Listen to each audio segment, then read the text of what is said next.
welcome back to another episode, well, final episode of the Ahsoka recap series we've been doing. This is 3 p.m. I'm Jake. And I'm Shane. Full disclosure, we've been kind of MIA for a while. I know everyone's got some, family stuff, and we're still, full-time working dads and whatever, so it's been a little bit, so bear with us here. We do have, this is the final episode of our Ahsoka recap series. So this is, I guess, first of all, let me get I want to see what your, reaction is to this episode. Maybe we'll do, at the end, we'll do like what we feel is the episode, or the season as a whole. But I mean, just real quick, what did you think of this last episode? Yeah, I thought it was good. I think they did as good as they could with the ending of Baylan Skull's storyline. Obviously, um, the actor passed, so that kind of sucks because it really teed him up to do some pretty cool stuff. Yeah, But I think there's a lot of really cool foreshadowing going on. Um, I'll still say that I think they are repeatedly making mistakes with Thrawn, which is a disappointment.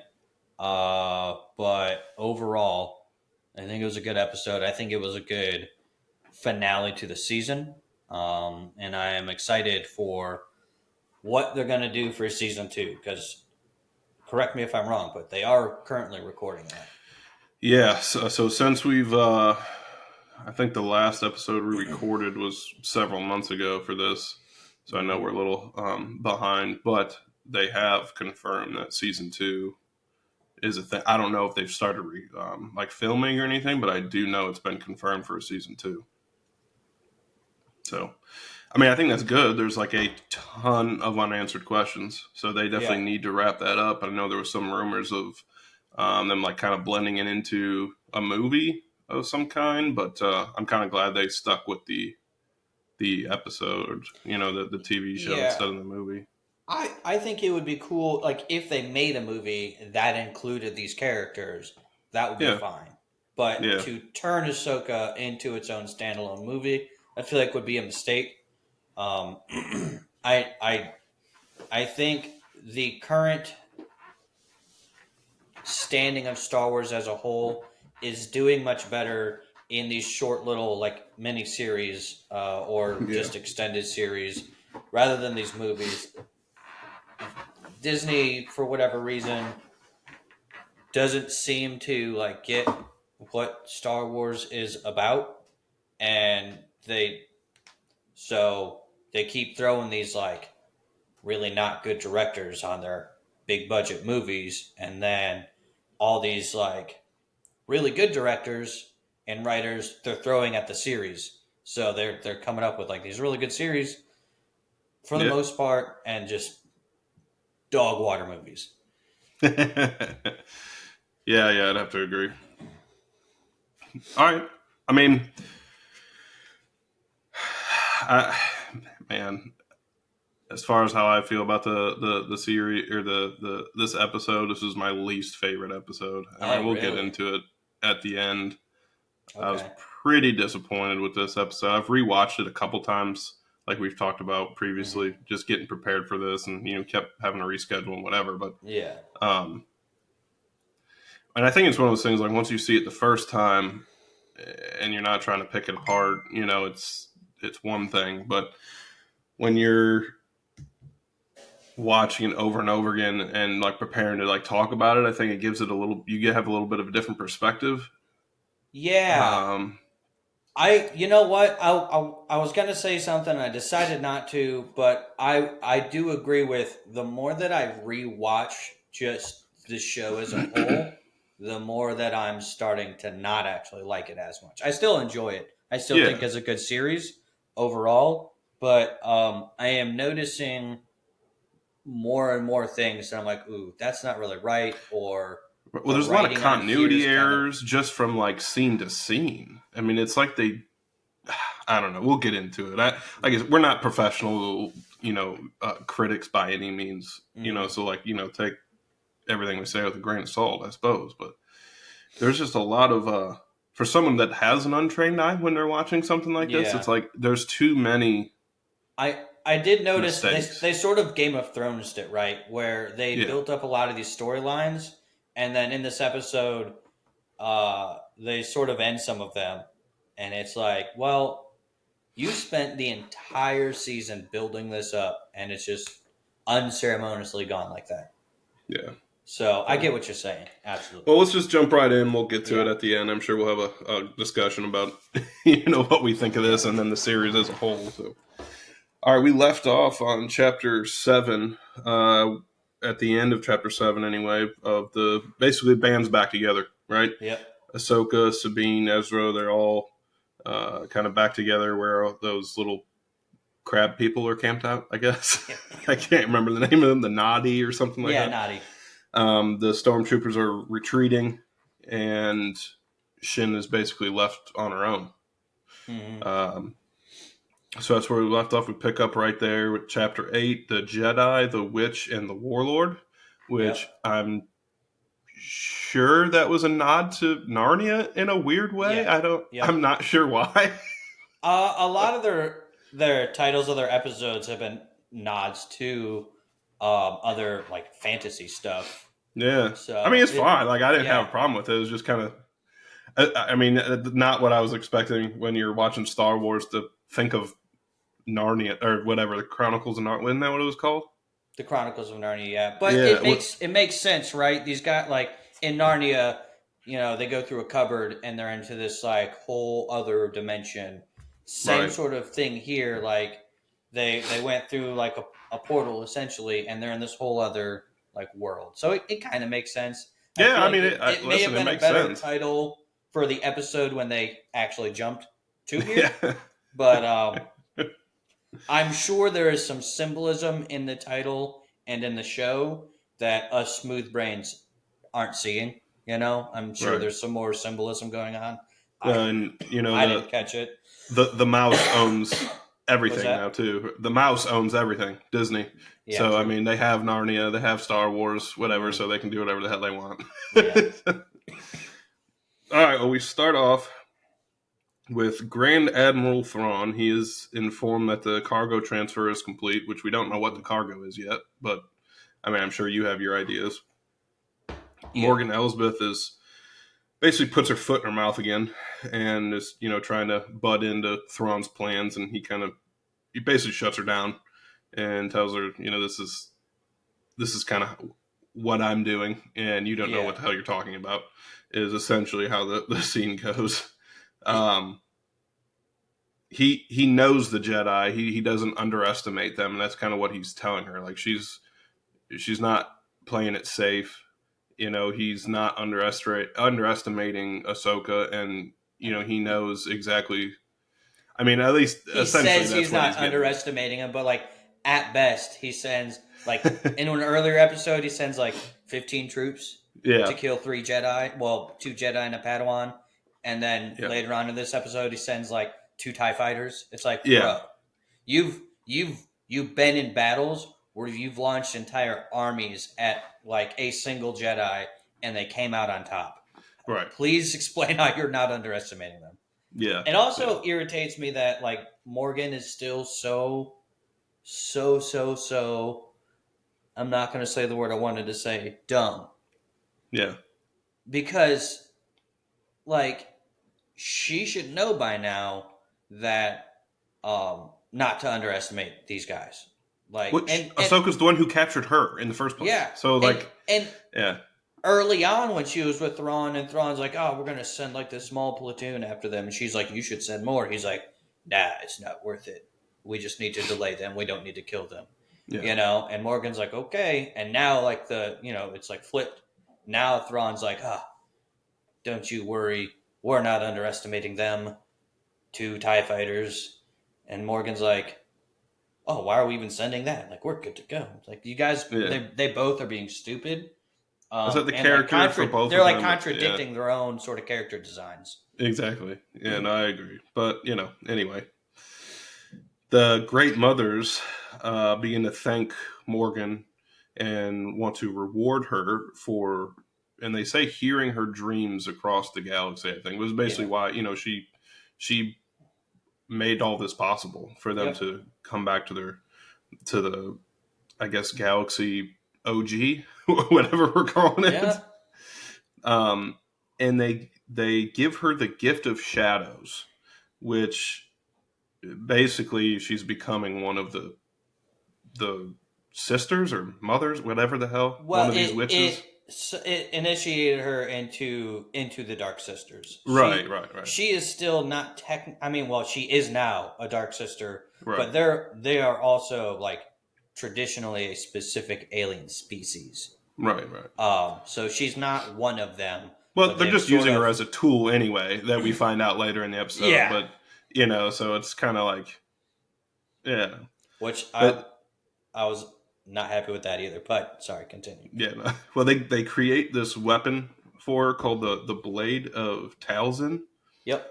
which is basically a samurai sword that Yeah, glows well, green. Mother Talzin was like the Brood Queen back on what was that planet called? Dothmir. Oh, okay, okay, Yeah, and then the Sith came and killed them all. gotcha. They are also so Mother Talzin is the one that gave Darth Maul to the Emperor, and then later on gave Darth Maul's brother Savage Opress to.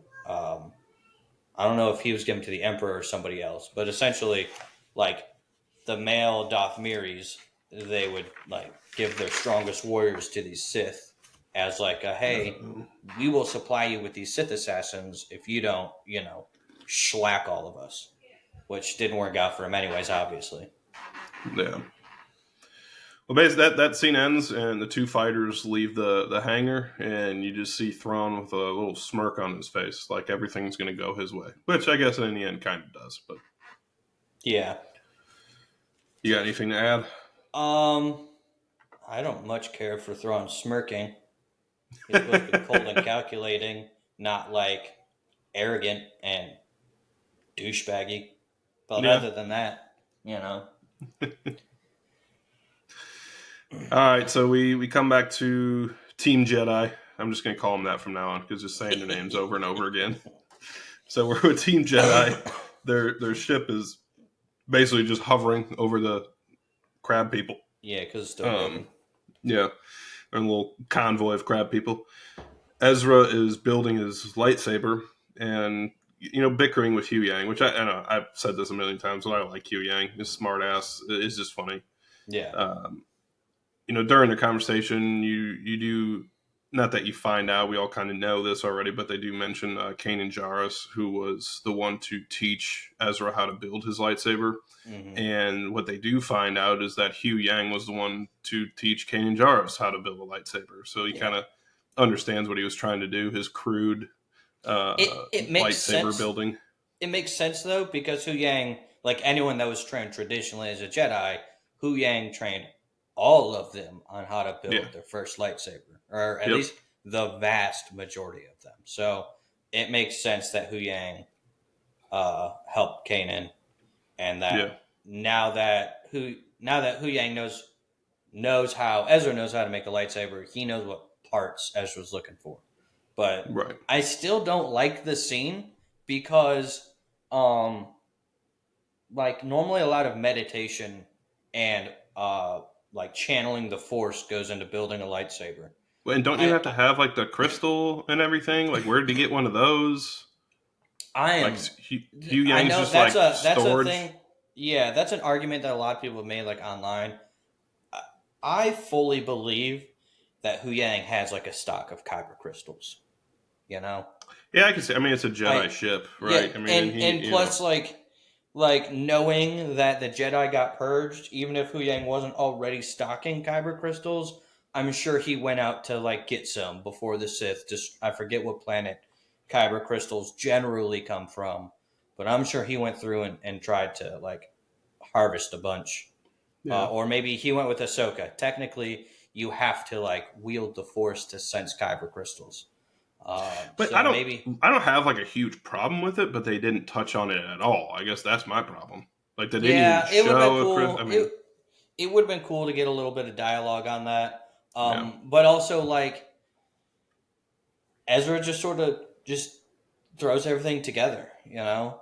yeah. Instead of like using the force and meditating and creating his lightsaber like every other Jedi's ever done. He's literally there with like a freaking screwdriver. Just Well, like, oh yeah, here's but to be fair, he was never trained properly how to do it in the first place. yes he He was. was. Well, I mean, not like by There's Hugh a Yang or at like wasn't He he was just? trained by Kanan. There's a whole season in the animated or a whole scene in the animated series where like he's trying to meditate and build his lightsaber and fails a Oh, bunch of really? times, and then he actually makes one eventually. The first one that Uh, he makes a modified lightsaber with a blaster pistol, which is like a really cool, unique lightsaber. And that one he did make just by screwing it together because he couldn't figure out how to do it the right way. And then when that lightsaber, I think it breaks. I think somebody cuts it in half.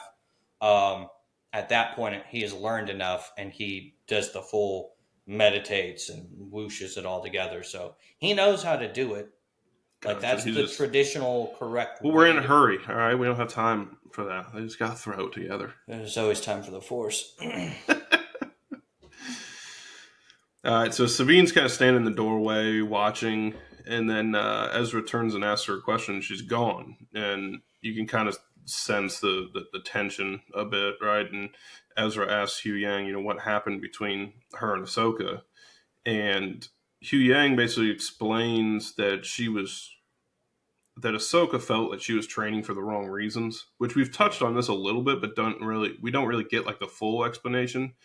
And he explains that after what happened to Mandalore, which is obviously where she's from, her family's there, and Mandalore was just completely wiped off the map. Mm-hmm. Ahsoka felt that she would become dangerous if Sabine unlocked her, true potential. Which fair, right? Maybe not Yeah. right. Ahsoka can't play God like that. And they'd probably be in a better position if she would have just continued her training. But Well, you that's kind of how also Anakin went to the dark side, right? yeah, People he loved that's what I was about died, to and say. You also have to realize like who her master is, right? yeah, Nobody questioned Anakin's power or emotional ties or anything. They were just like, okay, you are the biggest and heaviest stick that we have, and we're gonna swing you at everything yep, until you've done everything that we need you to do. Or so Ahsoka didn't want to make that same mistake. She realized that Sabine was in a very like emotional, traumatic state, and she decided, I don't trust my Padawan, so I'm not going to continue this training. So I yeah, get where Ahsoka would have been coming from, but I still sort of agree with you that instead of putting a halt to the training, she should have just emphasized more on like emotional maturity, which is really what we're talking about here, yeah, and learning how to control your emotions, not let your emotions control you, and channel them in a positive way. You yeah, know, that's another mistake that a lot of the Jedi teach is to like not have emotions, and we see how well that worked out for them. The real key, which I think is what Ahsoka's starting to do, I think it's what Luke's trying to do, is teach their students how to, in a healthy way, channel those emotions, not block them out, not let them control you, but like use them in a healthy way to empower you. right. No, I agree. All right, on the ship, Ahsoka tells Sabine that her gamble basically paid off. She's kind of Yeah. all feeling like she's in trouble, right? Yeah. Because Ahsoka, it's her master. She doesn't want to disappoint her, and she basically abandoned her and Yeah. went against everything she was taught in a way. But they're standing out on the ship, like outside of the ship as it's kind of hovering, and Ahsoka tells Sabine that her gamble paid off. And Ahsoka's apparently not mad anymore, which is fine. She basically just forgives her and it explains that it's really, thinking back on how Anakin never didn't have her back. Like when the whole Jedi Council turned on her, Anakin always had her back, and she's in a way realized that that's what she needs to do for Sabine, Yeah. which don't think it's the same thing. I mean, However, I mean, listen, we've gone we're over this before. we're talking It's about irritating. space wizards and and space whales here. You know, Yeah, like was it like if we want to look at it objectively, was it the right move for her to stow away with the bad guys just for Ezra? Probably not. I think strategically and logically, not the smartest move. But she felt strongly, whether it was for selfish reasons or a calling from the Force, because at this point, we really don't 100% know. She felt drawn to take this path, and so she followed her gut instinct, which is yeah, what Jedi are trained to do. right. So she may have, she she may not have followed the exact methods, or I guess that's not the right word, but like she didn't follow the exact orders that Ahsoka gave her. But what she did do is follow what she truly thought was the best path. And yeah, you and me probably wouldn't have made the same decision. But if not, like Ezra would have been gone there forever, and there's like still a chance, right? Because there was a whole confrontation over there on that planet. I forget what it was called, but Yeah, after Ahsoka got knocked off the cliff, there was a whole thing there, and I know that I forget her name already, the Mandalorian chick. Sabine. Yeah, I get that Sabine was kind of like ready to destroy the map right then and there, but she was up against two, we'll call them like Sith assassins or whatever. We know they're not, but uh, two very powerful Force users that Yeah, the second she flipped on their lightsaber, they probably could have just, Force grabbed that thing out of her hand. right. And now, not only do they have the map, but she's also doesn't have a ride, to go save Ezra. So maybe it was truly the right move to make because Yeah, Thrawn could have found a way to come back regardless. But now, you know, it seems like the Jedi crew are where they're supposed to be, and that right. that would not have happened if Sabine would have just did what she was told. Yeah, you're right. Ezra comes out of the ship and sees the two, and then in the distance sees two TIE fighters approaching them. They're under fire by the TIE fighters. The fighters shoot the ship and cripple the stabilizers. Ahsoka and Ezra jump off the ship, go below, and use the Force to kind of stop the ship from Crushing the crushing crab people. the hermit crab people. uh, the fighters come back around, and Sabine basically just guns it and clips both of them with the ship, and then crash lands. So Yeah. whatever, I guess that works. That seems to be a theme lately in Star Wars, where just using the ship as a weapon. Yeah. Whatever. It's So like a trope. yeah, it is. She walks back up the hill and looks at Ahsoka, got him, and just kind of walks off. She did. She in the tried and true Sabine fashion, she got him. Yep. So we go back to Thrawn and the gold face guy. What the hell is it? It's like his right hand man. Do you remember what his name was? Phew. It's like Captain something or Epoch or something like that. I don't yeah, know. whatever. Gold face stormtrooper guy. Captain He Goldface. basically gives them an update on the outcome of the TIE fighters. They've lost contact, but they know that the Jedi ship was crippled. So Thrawn just assumes or knows that Ahsoka's still coming for him regardless. Mhm. And he basically commands his troops to prepare for a ground assault, which is Yeah. probably smart. They do a lot of jumping around here, scene to scene, but Team Jedi, they're on the Wolfbat horses again, and they're heading towards Thrawn. Thrawn and Morgan are preparing the troops who apparently have volunteered. There's a handful of them who volunteered for this sacrifice. We're not sure what the sacrifice is yet, but we do find out fairly soon, right? I mean, it's I realized what it was. I mean, Yeah, they're leaving the ship and the ship's getting ready to leave. So put one and one together, you kind of know the yeah, sacrifices. Hey, you're not going home. yeah, exactly. Back to Team Jedi, they're just in time to arrive at Thrawn. Right, they head straight for the front door. Is literally what they say with no plan. So they're just Yep. charging straight in. Then Thrawn and company around this hologram battle map. They are informed of Ahsoka, Team Jedi, coming in and says, "Rain hellfire upon them, and there will be no negotiating with the apprentice of Anakin Skywalker." But I thought that was kind of cool. Yeah. I I mean, I think we missed something. What was it? Uh, Never mind. We'll move forward. I was thinking of something while you were talking, and then it left me. But Yeah, yeah, I the whole bombardment scene. Oh, now I remember. When you were saying that Ahsoka and Jedi and company charged with no plan. I know it sounds really stupid, and once again, like logically and strategically, really dumb. But that is how Ahsoka was trained by Anakin. oh Anakin was yeah, never really a man with a plan. His plan was always, "We'll figure out the plan as we yeah. We'll go just do along." it. Yeah. And they are in a rush, right? So they don't actually have Yeah, time to figure out how do we sneak into this big building.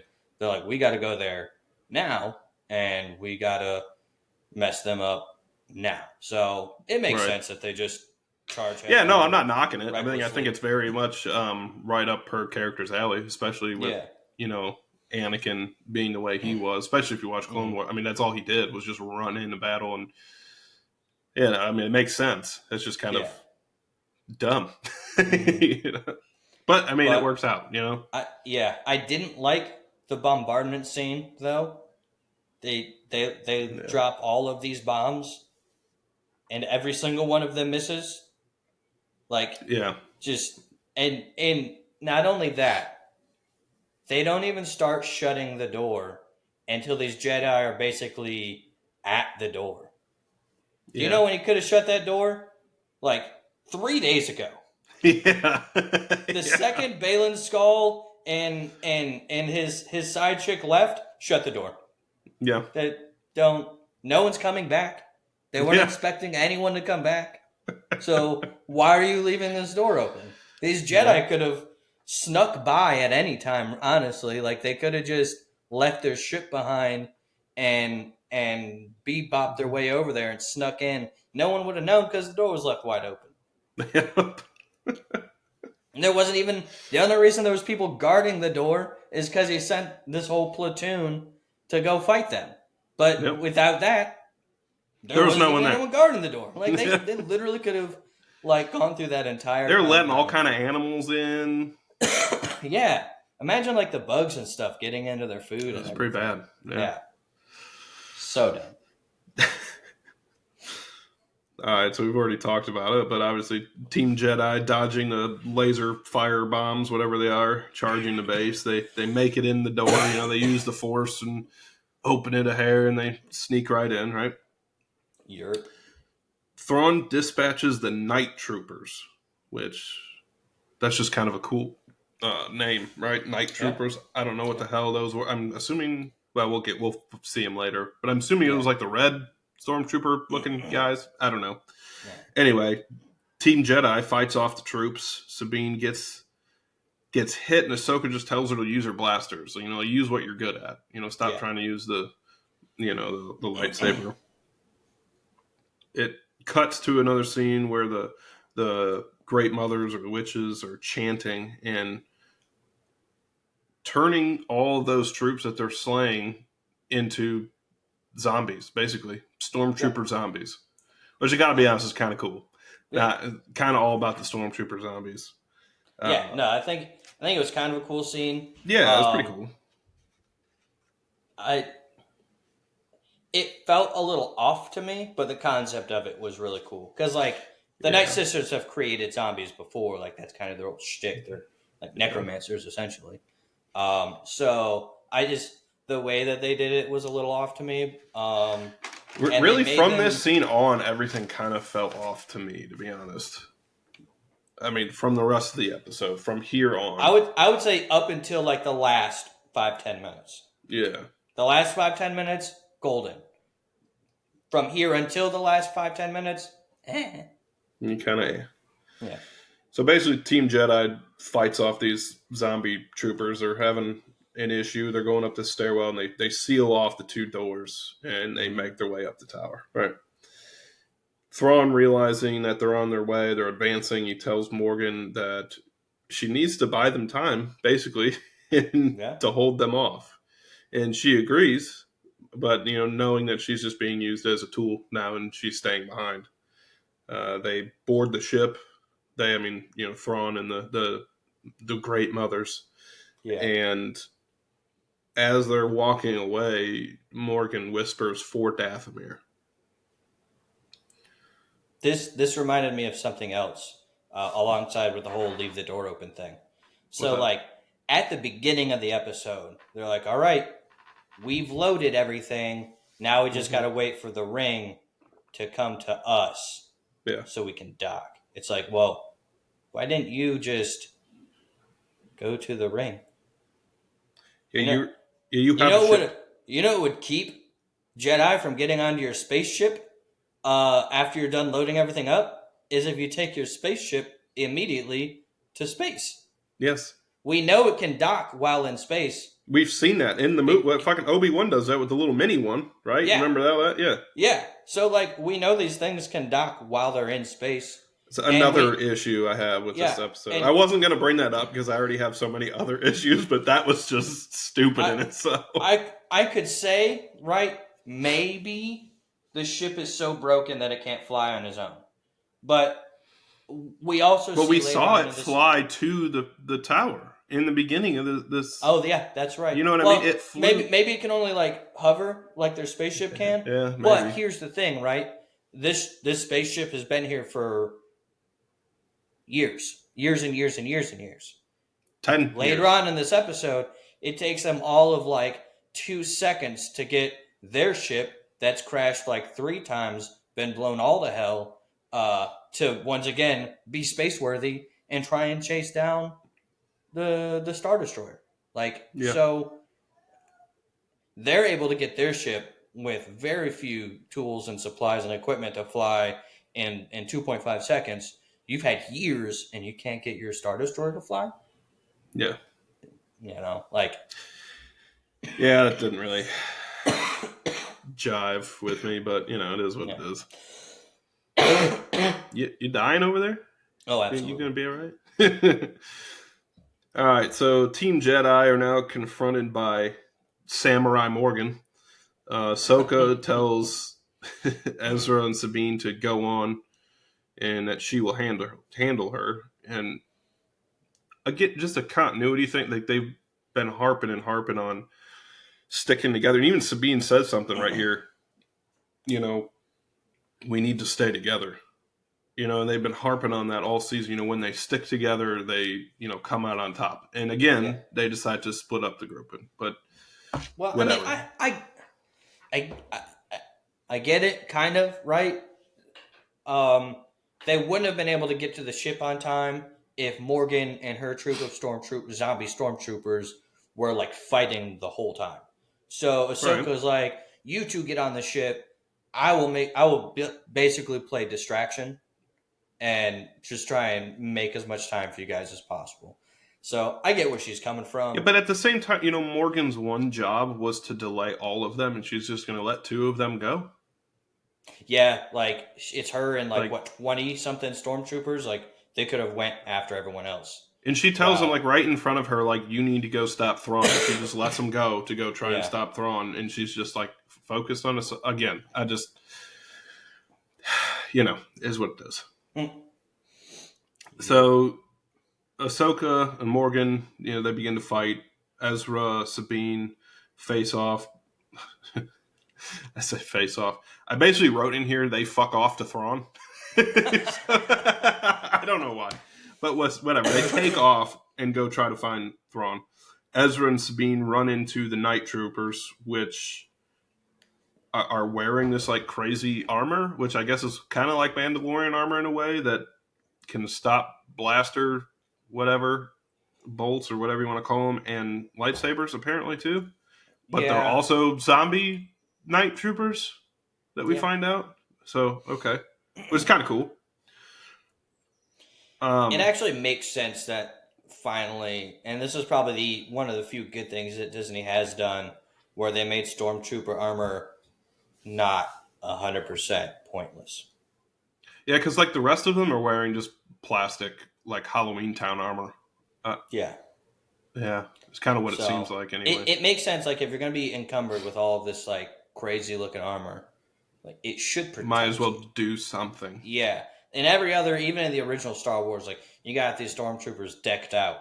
They Yeah, can't hit the broadside of a barn with their blasters, and the second something slightly touches their shoulder, they're they're down done. for the count. And it's Yep. like, well, what's all that armor good for? And like, how have you guys been training? Because you the worst fighters I've ever seen. Yeah. Now we got these zombie dudes that have armor that can uh, block lightsabers and Yeah. blaster bolts and stuff. So it makes sense that that's like one of the few things right now that makes sense. So I guess kudos for that. Yeah. So we see the ship start to depart. The night troopers. Um, this is when you actually find out. Like I know it's like the scene's broken up a little bit. This is when you find out that the super troopers are zombie super troopers. Yeah. Yeah, I think Ezra stabs one with a lightsaber or something, and it kind of just looks at him. Yeah.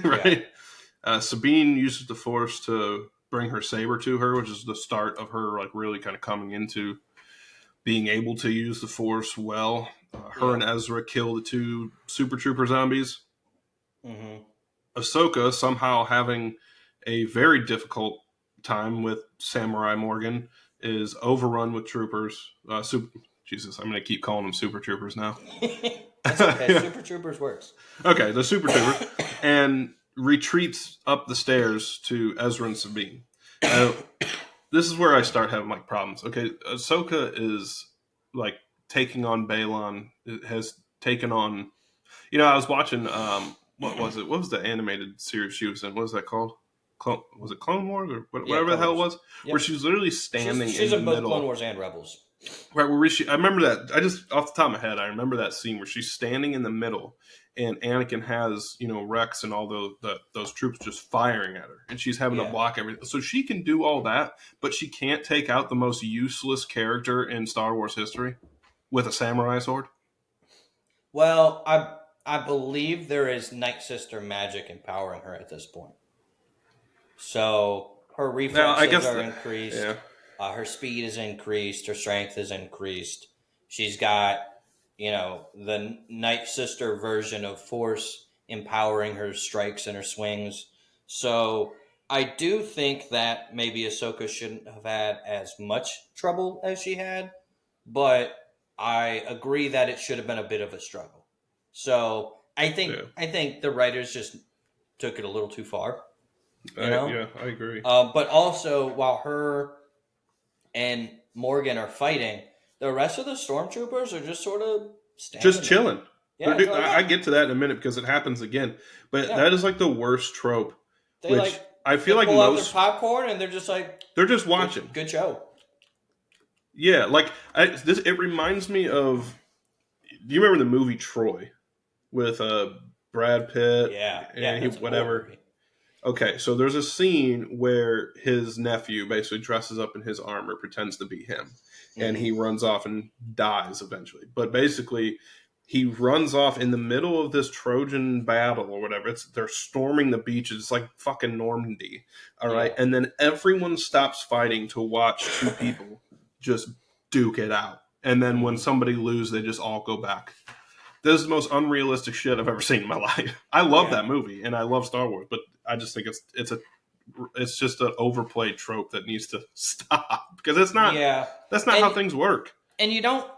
The crazy thing is like you don't really see that much, at least to my knowledge. You don't see that much in a lot of other Star Wars content. Like We don't see that kind of trope much Yeah. anymore in any kind of media anymore. Yeah, I mean, because it's overplayed. if two people are duking it out, like maybe no one else is engaging those two people, but that's only because they're too busy being engaged with other people. Like even Yeah.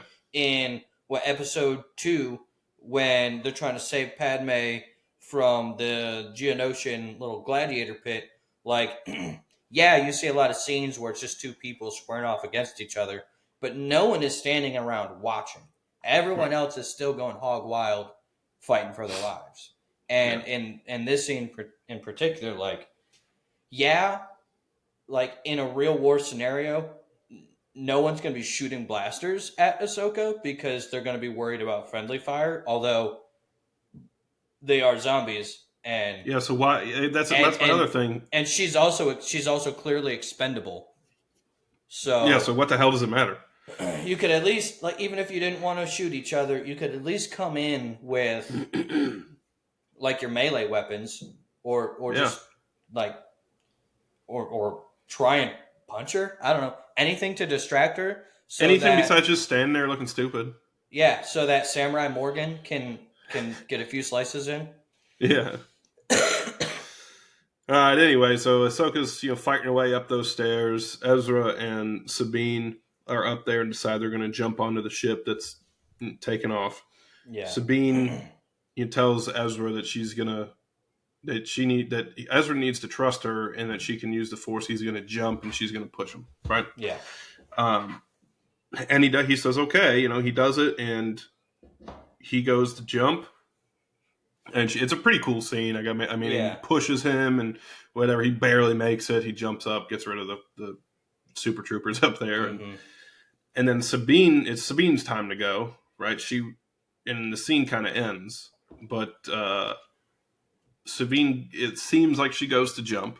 Yeah, Right? and I feel like that was unnecessary to try and trick the audience into thinking she was going to go with Ezra, Right. just to then 5 seconds later reveal that she didn't.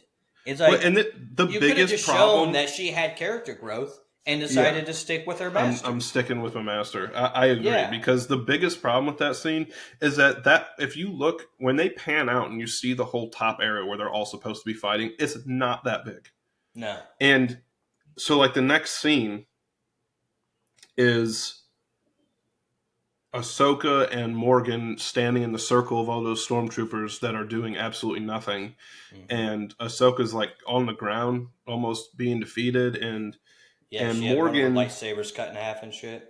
right. Morgan and Ahsoka both see the ship taking off behind them, and Morgan basically says that your friends are dead and you will die here alone. And then Sabine out of nowhere says, "Not alone." Okay, Morgan was facing Sabine the whole time. How could she not she see should have her? been able to see her come up. Ahsoka turned around and looked at the ship leaving. Sabine would have been right there. Yeah. How is this? I feel like that is just shitty, like storytelling. It's not only bad writing, it's just bad directing.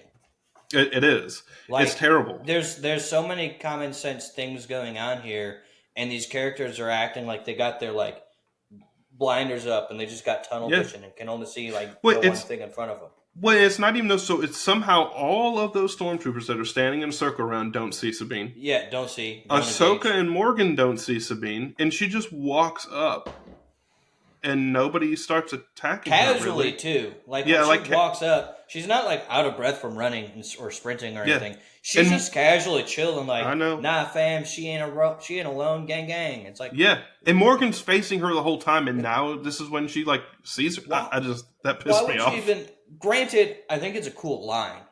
She's not alone. Like, I think it was a cool line. Yeah, but like, why are you wasting your time trying to deliver this one-liner when you could just be taking out stormtroopers? Yeah, you come in guns blazing or use your whatever. You got a lightsaber and you got blasters. Like, you've got the opportunity to be this like super cool blaster saber wielding badass, just starting to come in and take stuff out because no one's expecting it.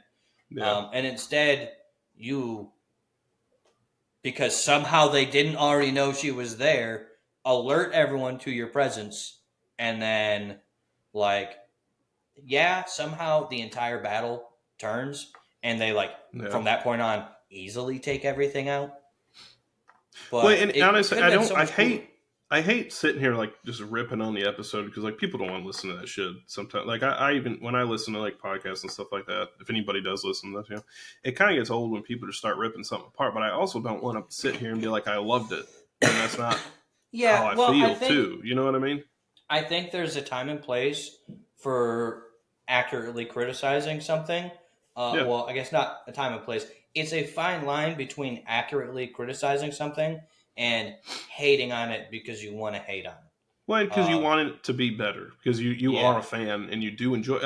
I enjoyed the series. I just think Hmm. there are very low points, and I feel like this is the Yeah. lowest of the low points of Yeah, this series. and honestly, as far as like shitting on content goes, I'll relate this to uh, a guy that I watch a lot. His channel is called Star Wars Theory, and I've watched him. I don't know, 10 plus years, almost for as long as I've been in the military, and there have been times where I feel like he's gotten to the point where he hates on things to hate on things, um, and like those episodes I don't very much care for. I Yeah. really like his channel overall, um, especially when it gets down to like the core of who he is, which is like fan made Star Wars content. Whenever he decides to do that kind of stuff, he's always on the money. Like his stuff is super good. I don't know if you've seen it yet. He made his own little fan made Star Wars movie that's like I think 30 minutes long or something like that, Oh wow. and it's better than anything Disney's ever came out with. Damn. Like he runs a very good channel, but I do feel like he slips sometimes to where he's criticizing to criticize rather than um, giving something an honest shot and then giving what I call constructive criticism, right? And Right. I think that's sort of what we're doing. We're not just hating on the episode because it wasn't a good episode. Like it's like I didn't like this. This is kind of how they could have done it better. But it was distracting. It pulls you out of the episode. And anytime you're watching Yep. something that you want to be immersed in, and something is so blatantly obvious that like you can't even like it when it pulls you out of an episode like that's what you don't want, Yeah. especially with like a fantasy series because I feel like that's so hard as it is to keep Hmm. people engaged. So, and Yeah. I'm not saying it's easy for directors and actors and whatever. It's not. I don't think it's easy, but Absolutely. when this is a bad example, but like I really like the new Dune movie, right? Yeah. I totally immersed the entire time. I ain't questioned one thing about it, to be honest. But that's watching it as just like a fan and not trying to pick it apart either. So like there's that Yeah. caveat to it. But when you're watching something, even for the first time when I watched this episode, I was like, this is like the one other thing I wanted to touch on was the choreography for the actual Yeah. fightings. It was terrible, Yeah. like Like I said terrible. earlier, they really Game of Thrones did. Like Yeah, it because seems like this earlier last on they was had just some good. rushed. Yeah, they had good choreography with a lot of their fight scenes. Like I felt really engaged. I felt invested in a lot of stuff that Yeah, was going on, and then these couple scenes here, I'm just like, this is what I've been waiting for. yeah. Like a bunch of stuff that doesn't necessarily make sense, and then our heroes acting out of character. Like I don't It was rough. absolutely. All right, so Ahsoka during this battle kills Morgan. I think it was kind of a cool little fight scene. She takes her little samurai sword, cuts her in half, basically. Yeah. It is all right. It cuts to the Great Mothers on the ship with Thrawn, and they feel it and inform Thrawn that she's fallen, Mhm. and he basically was like, yeah, well, she, that's what she was here That's to what she do. was here for. Yeah, You can. I mean, he never really cared for her, anyways. no, not She really. was always, and that's kind of shitty for her character, right? As much as you and I love to hate on her, I feel like we hate on her because it's fun to hate on her, not Yeah, because she's necessarily a bad, like a poorly written character. I mean, she's right, right. dumb, Yeah, but she's just it's dumb. because she was a dumb character, not because of bad writing. Yeah, She is a dumb person who doesn't realize she's being manipulated. yeah, Um, but yeah, that was kind of. He's like, nah, who cares? yeah, And even the Night Sisters were like, they didn't care that she was dead. They were just like, ah.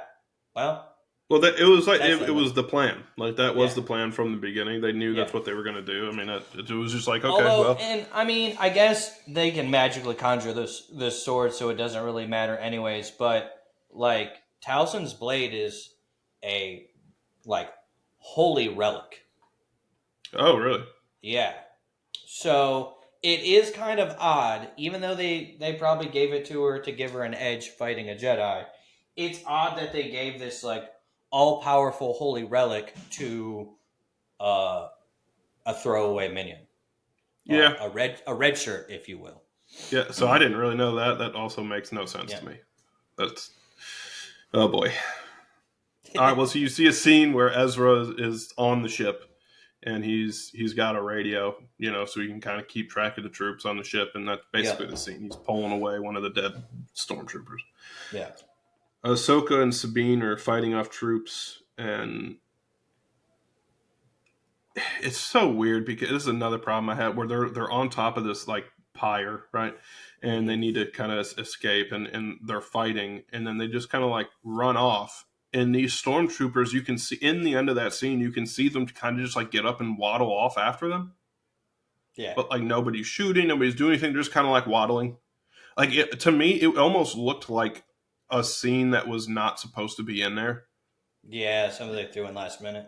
Yeah, like just for filler. Like it was part of like a behind the scenes type of thing where these actors are for it that dressed as stormtroopers are just like walking off scene. They're just kind of like waddling out of the shot. It was Well, so weird. I think the crazier thing is when they jump off, they're flying away on their spaceship.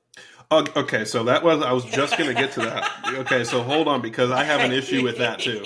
Right? Okay, so Thrawn opens fire on this pyre or this tower or this Yeah. whatever this super base that they're in, and is just trying to destroy it. Right? Ahsoka and Sabine then run off this thing and jump onto their ship.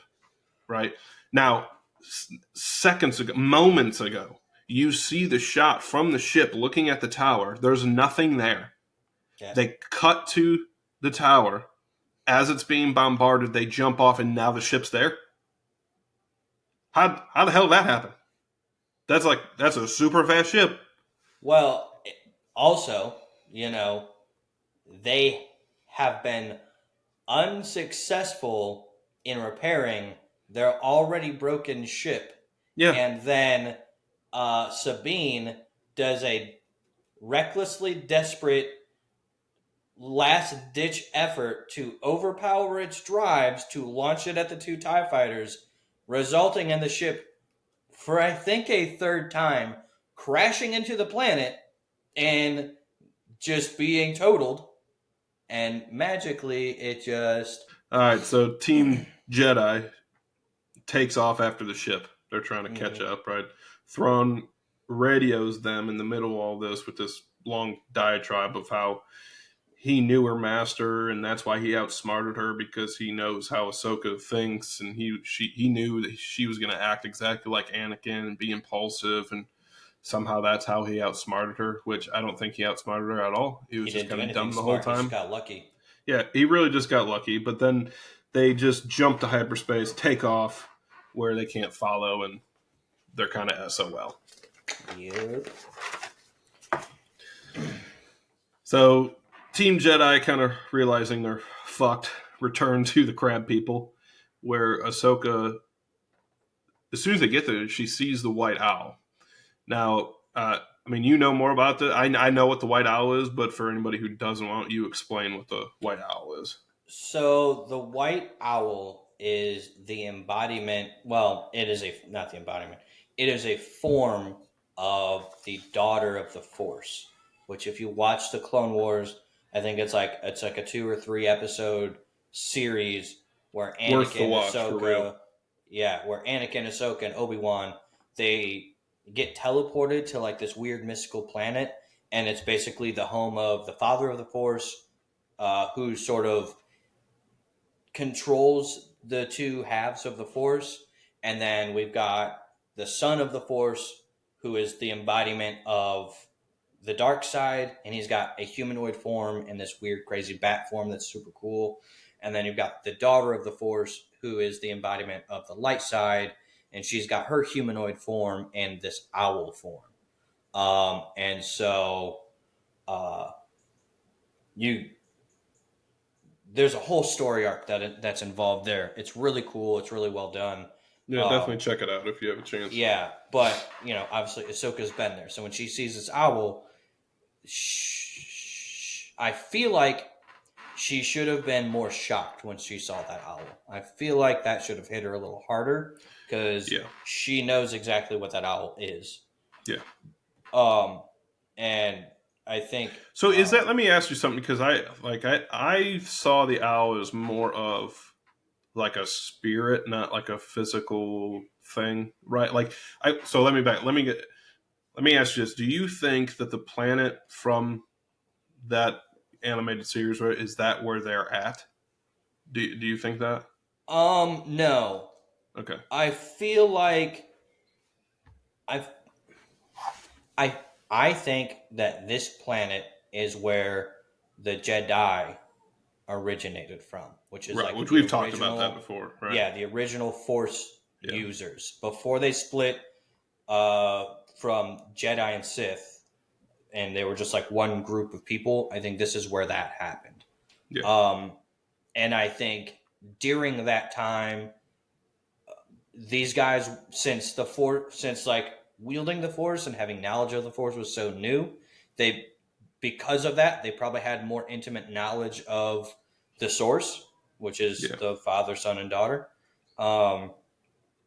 And so that's why you also see the statues of that old man statue that Balon's on. Yeah, I was going to get to that too. Yeah. I'm just referencing it. We'll get to it in more detail later. But that statue is the Father of the Force, and so in that 3-part miniseries in Clone Wars, like they leave like a breach. So that planet was essentially like a cage that kept the father, son, and daughter stuck in that little pocket dimension.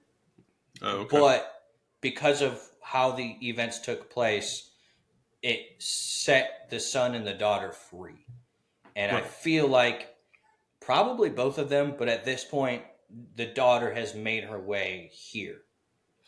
Well, correct me if I'm wrong, but isn't the daughter in Ahsoka? Isn't that like how she was? Because Ahsoka was essentially killed, and the daughter was like put into Ahsoka to kind of revive her, if I remember right. It's been a long time since I've seen this, so yeah, it was a long time for me as well. No, I think because I thought the daughter's like basically dead, essentially. Yeah. So because the son kills the father, and then the daughter uses her essence to heal Ahsoka. Right. Because Ahsoka was like possessed by the son and turned into like an evil version of herself, and Anakin had to shellac her in order to stop all this stuff from happening.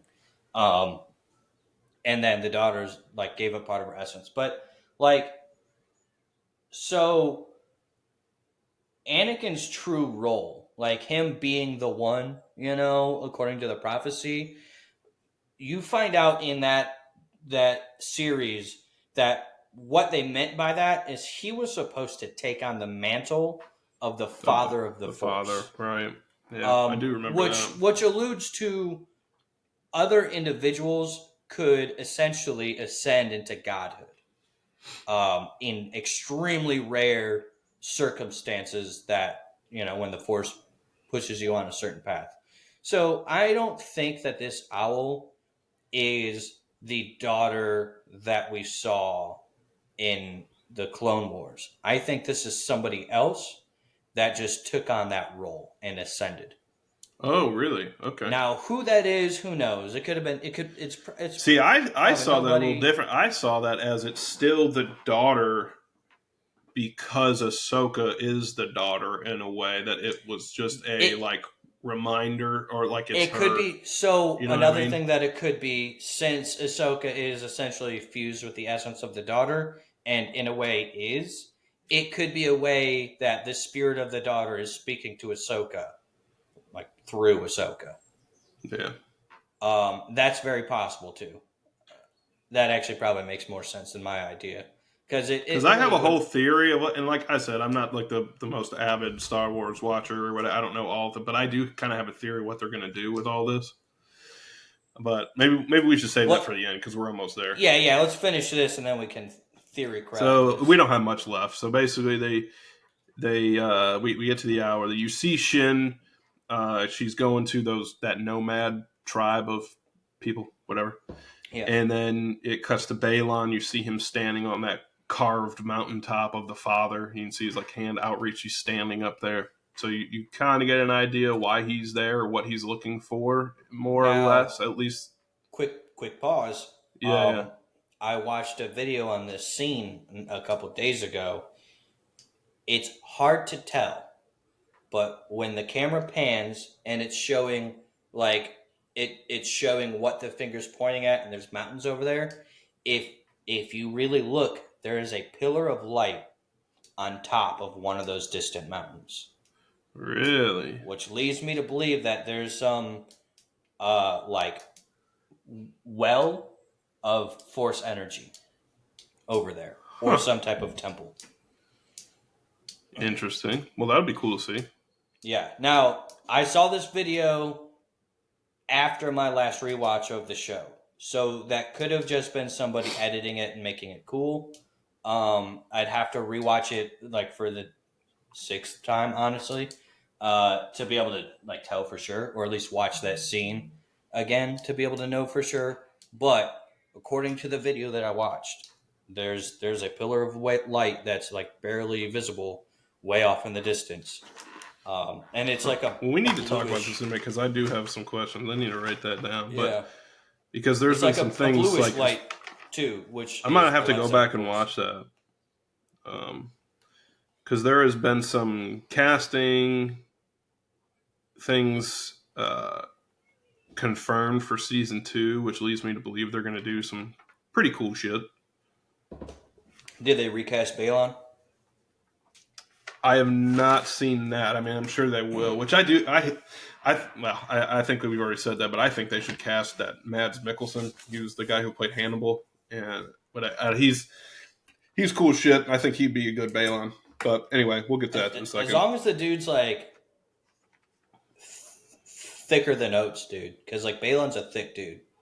He's not Yeah, have fat, you ever but seen he's like a real like thick it kind you just like guy. a presence. Yeah, Yeah. that Mads Mikkelsen's pretty. He's not as big as him, but he's not a small guy. Okay. You know what I mean? You have to see him. Yeah. Look him up at some point. All right. Anyway, so Thrawn is approaching Dathomir. He's in the OG galaxy, Mm-hmm. and it shows like the metric shit ton of cargo that's in the bay of this ship, right? Which we don't really know what it is yet. I'm sure you have your theories. Mm-hmm. So then it cuts to a ship that is approaching the Republic fleet. We see Hera, who we haven't seen in a while, and Mm-hmm. a bunch of their troops kind of approaching the ship cautiously. The ship lands, and out walks a stormtrooper, which, well, we'll get to why I have problems with this. But anyway, Chopper recognizes the stormtrooper immediately, Yeah. takes off his helmet. You see it's Ezra, who escaped Thrawn somehow, and for some reason was still wearing the the Super Trooper armor the entire time. Now, okay, I want to hear why you don't like the scene because I actually did like it. okay. I think it's the dumbest shit I've ever seen. All right, one, I get the whole sneaking off of Thrawn's ship. Okay, you had to do Mm-hmm. that somehow. I'm not totally upset that they didn't show any of that. I think it's kind of a missed opportunity. I think they should have shown some of it because, like, how did you even get the ship? Like, whatever. But he got a ship somehow and took off. Okay, you're in a ship. You're going to wherever the Republic fleet is. Somehow you knew where the Republic fleet was, but whatever. I can forgive that. Yeah, I'm Why sure he was found plans or something. yeah, whatever. Why was the first thing that you did not to take off all that armor? It's a callback. To what? In episode 4, when Luke goes to save Leia, he's in Oh, Stormtrooper outfit. yeah. And then in the Clone Wars, they do the same thing. And then in Rebels, they do the same thing. It's just a callback to like other Star Wars content. Well, it's dumb every time because like why? Okay, callbacks are cool. I get that, but no, it doesn't make sense. And it makes zero sense. It made sense in episode 4 because Luke was literally just going cell by cell to try and find Leia, and he was no, now I know what you're talking about. Yeah, that made sense. So it made sense in that instance, and I think when it happens in Rebels, sort of the same thing is happening, so it made sense there. It doesn't make sense contextually in this episode. But I see what is to stop like some random pilot who has a blaster as soon as they see him just to blow him away? I get that. Contextually, it does not make sense, but I appreciated the callback. Oh, so stupid. It was for I can't remember the word. Nostalgia. They were doing a nostalgia grab, which normally I think is pretty cheap, and even in this sense, it's pretty cheap because it's done in a way that doesn't make sense. But I still I got what they were doing. But, okay, this is what you have to understand. So that this man hasn't showered. You know what I mean? Like when we saw him kill the stormtrooper on the Star Destroyer. What do you mean he hasn't showered? So he showered and put the stormtrooper armor back on for what reason? Well, to make it to his ship that he stole. Okay, and you got on the ship. You take off the Star Destroyer. You're going into friendly territory. Dressed as the enemy, and you still don't take off the stormtrooper armor? Well, they can't see that he's dressed like a stormtrooper while he's in the ship. Okay, but why would you stay in it? He's probably able to use old rebel codes to get in, right? So he used one of the rebel codes. Yep. So they allowed him to land. Yep. They saw that it was like an enemy ship, so they're confused. That's why they didn't blast him right away. He's using old but proper codes, but he's in an enemy ship. Probably. So that's why they're not ready to shoot on scene, right? And when he comes out, they almost do shoot him. They do. They should have. They should have fucking killed him. But the droid, no, Clacker, whatever the heck his name is. Yeah. Chopper, there it is. Chopper, is like, woo! And they're like, oh, Chopper seems to like this guy. Well, but do you know what would have saved all of this confusion? If he just walked out as himself. It would have still been the same shock and awe. But they couldn't nostalgia grab you if they did that. God, it was so dumb. So very dumb. I hated it. I fucking hated it. Oh, God. Okay. Back to Ahsoka and Sabine. They're looking up at the night sky. Ahsoka says... Coming from the guy who likes the sequel trilogy. That's fair. That's a fair point. They're looking up the sky. Ahsoka says you did well, which she didn't. Let's just get that out there. So Sabine did not do well, but whatever. Ahsoka tells her she did well. Ezra got home, and I guess she can feel that somehow. Like she knows that he got home, which is fine. Yeah, they got a strong bond. Yeah. Ahsoka tells her it's time to move on, and Sabine thought, well, this is the other thing. What do you think she means by it's time to move on? Are we just forgetting about everything that just happened? Forget about Ezra, forget about Planet OG or Universe OG, and we're just going to move on and do our own thing? Or does she mean something else, you think? Well, there's obviously something happening on this planet. Yeah. And you already have Ahsoka seeing the owl. And I think in this scene or in the next scene, Ahsoka and what's-her-face see Anakin. Yeah. So there's a lot of Jesus. There's a lot of hints and foreshadowing going on. That's hey, your mission to get Ezra back home is over. You've succeeded. So it's time to move on from that mission. Not from this overarching storyline, but that mission was a success. It's time to move on to what the heck ever is happening here. and now. Well, and I don't feel like like, and I think her sense of urgency, why it doesn't seem like it's very important for them to get back to Universe OG, whatever we're calling it, is Yeah, because since they've introduced the world between worlds, right? This like interdimensional space. yeah. Do they even need a ship to get back to where they need to go? Like if they can find one of these temples and somehow get there, they can just pop out in another temple somewhere and be Well, back home. so Like that's probably what they're gonna do. that's my guess. They're gonna. I mean, the next season, I'm gonna guess it's gonna take them 2 or 3 episodes, but they're gonna find a way back into like the galaxy, the OG galaxy. Which actually, if we really want to, I have my own theory if on we that, really want to but split hairs here, they're currently at the OG galaxy. They need to get back to their you know galaxy. their galaxy. Yeah.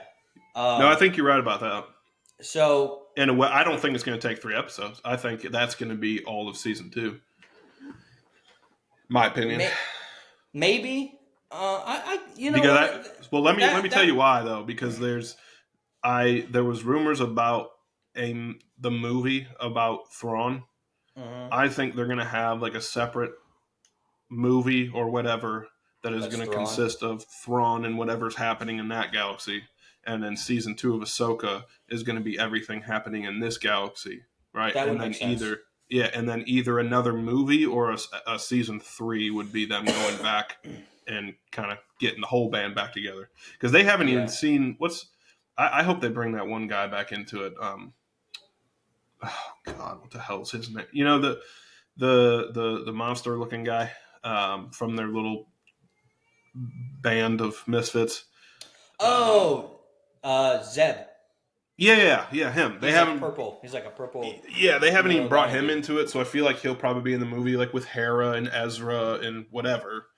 I And know at the end of Rebels, I'm fair. Well, not no. I'm fairly certain that he like left to go help his people oh, because they okay. kind of had a rough go at it. A lot of his people got like enslaved and shit. So, um, I don't. It would be cool to get him on board. With the way that Disney is doing their costuming and makeup, I I really think they're going to make him look like garbage, Probably which is a shame. that would I be think they unfortunate. did. Everyone was blown away with how they did Ahsoka, and at first I thought Ahsoka looked really really good. But the more that I watch her character, the more that like she doesn't feel real when I watch her. That is so, man, and that's another thing. Yeah, I agree, but I think watching as just a fan on first watch, I think it's pretty amazing what they've Yeah, done. well, so I think for a low budget for funsies, I think they did a great job for her. But this series wasn't a low budget for funsies.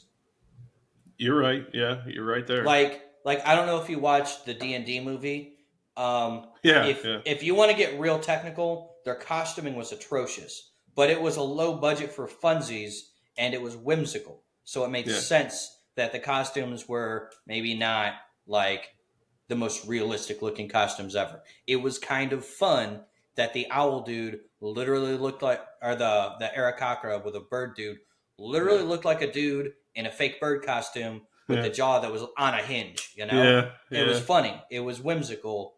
Um, and if they wanted to do a more high budget D&D movie, I'd appreciate that. But if they just did a number two that was still just a for funsy whimsical thing, I'd still enjoy it. Still watch Right? it. Yeah, Yeah. I feel like with Ahsoka, we have the technology. You know, we don't even need to use CGI.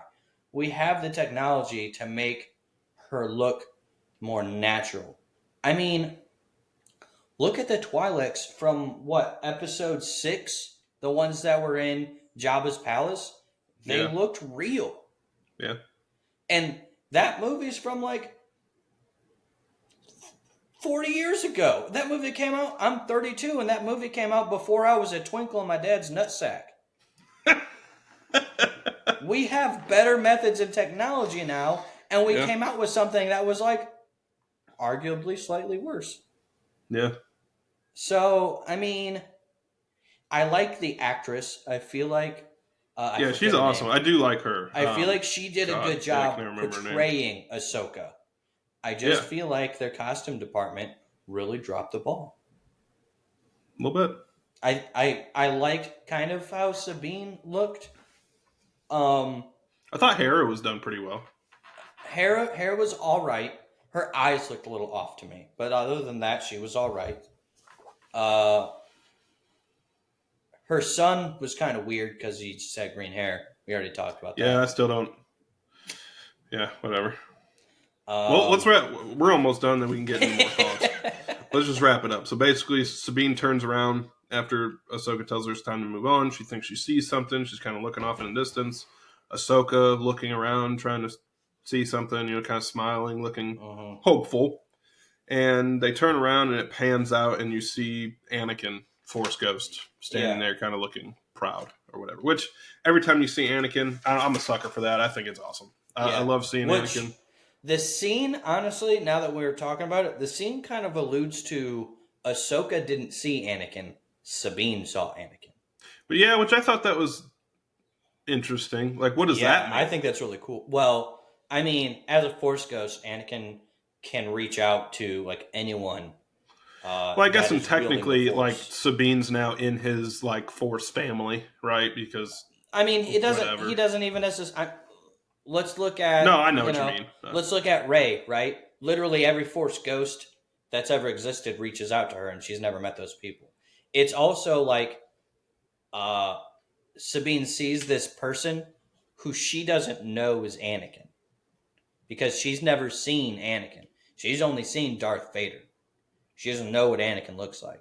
So she sees like this Force ghost dude, but she probably only feels like she thinks she sees it, which is why she blows it off, kind of, sort of, you know. But it shows a couple of things. It shows that she has grown a lot in her ability to sense the Force Oh yeah, because she's able to see Force ghosts, and it shows that there's something very, very important going on with her. Because if Anakin is reaching out to her directly and specifically, because he could just as easily have revealed himself to both her and Ahsoka, um, something is going on. yeah, yeah. I agree.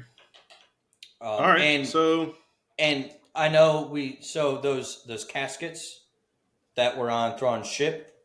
I am fairly certain, although it doesn't make a lot of sense, but I'm fairly certain that those are coffins, and I think that they hold Night Sister corpses. oh shit.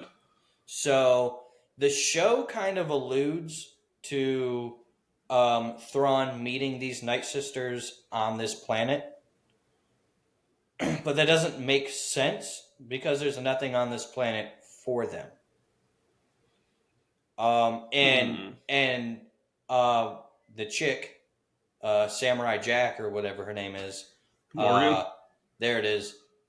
She keeps saying that it's like the homeworld of the Night Sisters, but that doesn't mean that it really is. Yeah. That could just be part of the vision. They sent her a vision, right? They didn't send her these truths. They sent her a vision. She saw what they wanted her to see. Exactly. Yeah. Yeah. But because like in the Clone Wars, Dathomir is the homeworld of the Dathomiri Night Sisters. So it would it would make sense that they sort of lied to Morgan or Samurai Jack, whatever you want to call her, and to motivate her more to come to this planet because she's obviously obsessed with the Night Sisters. They gave her a home way back in the day and taught her some things, and so she's like obsessed with them. So giving her this idea that she can go to the homeworld of the Night Sisters was probably like icing on the cake to get her to figure this out and motivate her. But I think that somehow, at some point in time, Thrawn met up with the Night Sisters. They're like, "Hey, Thrawn, we need help," and he realizes how useful of a tool they would be, and so he takes them on board with like their corpses and stuff, and then obviously Rebels happens and they get shipped off to wherever, or maybe there was a whole Night Sister womanhood going on, and for some reason they all got murdered, and they just kept their corpses around for a while because the Night Sisters can raise their dead, and I Right. believe there are instances where they can like truly bring their dead back to life. So they might be trying to like raise a Night Sister army.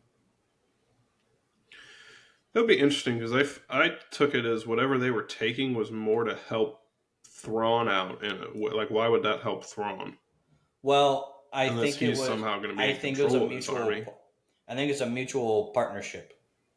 Yeah, I can see that. Thrawn, they've obviously been helping Thrawn with their magic and everything, and he's expressed his thanks to them numerous times throughout the show. Like, Yeah. thanks for doing this, that, and the other thing. I think it is a mutual partnership because I believe, and correct me if I'm wrong, but when they do get back to OG, not really OG Galaxy, Thrawn's like, all right, thanks. Like, see you guys later, because their deal is done. He brought the Night Sisters back to where they want to go. Hmm. And I think they might split ways after that. They might. But I don't know. That's my sort of theory. Yeah. I think they just want to retake Dathomir. All right. So, just your feelings on this episode, Chapter 8. Where do you stand? So I think I had a good beginning. I think it had a good ending. I think the meat of it was pretty rough. Yeah, I'd have to agree. I think this is the worst for me. I think this is the worst episode of the series. I think I, it's. I I think it's pretty feel bad. like if they would have made this episode 2 episodes and expanded on certain aspects of it and focused on um, more believable storytelling / directing, it would have been a much better episode. Oh yeah, I Well, agree. 2 episodes. But that's why I said they Game of Thrones did. Game of Thrones did the same thing. Their last Yeah, season could have easily been 2 seasons where they could have expanded on and fine. Should actually have been more than that, continued but that's a whole other all of these conversation. individual storylines that were going on. Yeah. All right. Yeah. No, I agree. I mean, I think it's unfortunate that this series had such a rough ending. Um, for a fairly decent series, I think. Yeah. And Um, honestly, it also felt a lot like Mandalorian season 2. you're gonna hate on me here, but I did not watch Mandalorian season 2, so I need to catch up on that. So you saw all of season 1 was the Mandalorian trying to get Grogu to the Jedi and then being done with that. Yeah, So, or no, it's not Mandalorian season 2. It reminds me of the Jango Fett end of didn't Jango watch Fett. that either. Okay, Jango Fett I enjoyed. That I still That have a got a lot lot of of hate. I have seen a ton of hate on that series. it did. What they tried to do was really cool. The coolness of it wore off really quickly. Yeah, Um, and we can probably do a whole episode on that alone.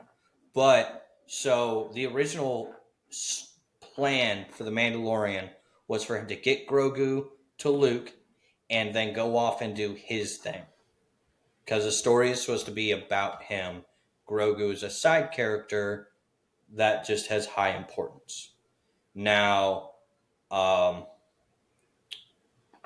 Kathleen Kennedy didn't want her merch goblin to go away, so she towards the end of Boba Fett, she forced uh, J.J. Abrams or whoever was directing that. She forced him to basically make the uh, end of Boba Fett Mandalorian 1.5. The last like 2 episodes is all about the Mandalorian going to get Grogu from Luke because he misses him too much, and then going and saving Boba Fett. Really? Yeah, is and so that's what it felt like this last episode. It felt like who I don't remember who the director was, probably JJ, but it felt like some pretty good story writing, maybe a few little issues here and there, um, but it felt like at the end, somebody, probably Kathleen Kennedy, decided to stick their freaking hand in the pot because they didn't like the way it was going, and force the writers to change it up. Hmm. That's what it feels like to me. Yeah. But Well, I so don't overall know. feelings on the whole season as a whole, season 1 of I Ahsoka. thought it was really cool. Um, Yeah. there's definitely some things that they could have done differently. I feel like Yeah. there's a lot of things that they could have done better. I think certain characters, especially Thrawn, could have definitely been portrayed in a different light, and maybe been a little bit more true to the source material. But I think the character Ahsoka was written well. I liked the dynamic between Ahsoka and Ren. Ezra was a little bit off to me, I but agree with overall I that. liked Yeah. him. Hu Yang, obviously the unsung hero, was awesome. Favorite character of the series. Other than maybe Balon. He was pretty good. Yeah. Between Balon and Hu Yang, those two could just like bro down, and we could watch an entire series of those two being Oh bros. my god, can you imagine those two And like I feel getting like that'd be stranded a good together it'd be good enough. somewhere? I would watch that series all day long. Yeah. You just got Balon being this like uh this Brooding, freaking like Chad, yeah, this Chad Lord of the Chads, just going around being a Chad, and then just quippy little Hu Yang being like, "Well, I taught you how to make your lightsaber, you dumb stupid face." Just those two going at yeah, it. Because Hu Yang wouldn't give Balon any respect. He would talk just as much shit to Balon as anyone else. yeah. And Hu Yang did teach Balon how to build a lightsaber. I'm sure he did. And he was there during Balon's training because Balon was trained in the Jedi Temple. So Hu Yang Now knows that you Balon. say that, that's a good point. I wish they would have had some dialogue about that. Like, Ahsoka and Yang, I assume, has talked about Balon at some point. Like, was there no recognition? I mean, Well, you I do don't have to remember, realize but that the Jedi Temple is massive, and that's true. not all the trainees knew each other. And Ahsoka, much like Anakin, excelled extremely quickly through her training. Yeah, She was one of the youngest, other than maybe Anakin, one of the youngest Padawan to be assigned a master. yeah. So she wasn't in the academy all that long, and she probably just never met Balon. Also, Well, no, I mean Hugh with Yang recognizing Balon. I I know don't that think Hu Yang. they never actually met in the series, Yeah, but and Hugh Balon might be Yang. going. Balon might be like a pseudonym or like a nickname or something. That might not be Yeah, maybe. Balon Skull. Might not be his real name. Okay. Well, I'd have to agree. I mean, I think it was a really good season, especially for Star Wars lately. When Yeah, you're talking like live action, I thought it was really good. I know we gave it a little bit of hate here and there for certain things, but I mean that's just how we feel. I mean, yeah, nothing's perfect. I thought it was really good overall. I think it yep, had some definite low spots. I loved Episode 5, bringing Hayden Christensen as Anakin. I thought it was yeah. amazing. I can't wait to see more of him being portrayed I know on I the am. big or small screen. Yeah, Honestly, that's what I wanted to ask you. So I am excited for more. I would definitely jump into another season of this once it comes yeah, out, and obviously it's absolutely. been confirmed for a season 2. Um, and that's kind of what I want to talk about. So, and I don't know if it's right or not. You just see things online, but apparently Hayden Christensen has been confirmed for season 2. So they're going to use Anakin a little more for season 2, from what Yeah, I've read. Now, whether that's true or not, I don't know. I'm not a film guy. Whatever. It's just something I read online. So if that's true, I mean, I'm watching it just for that. I yeah, think. absolutely. Um, I mean, I don't want to speak for you, but I assume you're you're sticking with it. Season 2 comes out, we'll watch it. Yeah, absolutely. Yeah. I don't know if we're going to do another deep dive like this. Maybe we will, maybe we won't. I know we've been talking about doing things differently with this channel, just from especially your learning and growing pains and everything. But I mean, if we don't deep dive on it, we'll definitely be talking about it at least Yeah. when it comes out, because I'm definitely going to be watching it. I'd like You to need try. to, I think it would be cool just because our first, real podcast throwing it out here. It'd be interesting to see how we kind of develop once that season 2 comes out. And if we do it, if we yeah, have the time, we'll do it. If not, if we don't have the time, like you said, we'll just talk about it in our regular podcast. But I mean, yeah, we'll play it by ear. yeah. I definitely like so. And I don't know.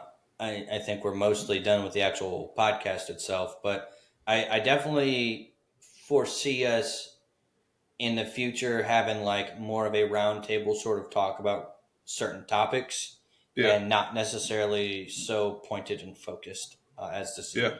This has been really enjoyable, and I've yeah, got no problem doing other deep dives. And if fans like the deep dives, then obviously we'll do it more often.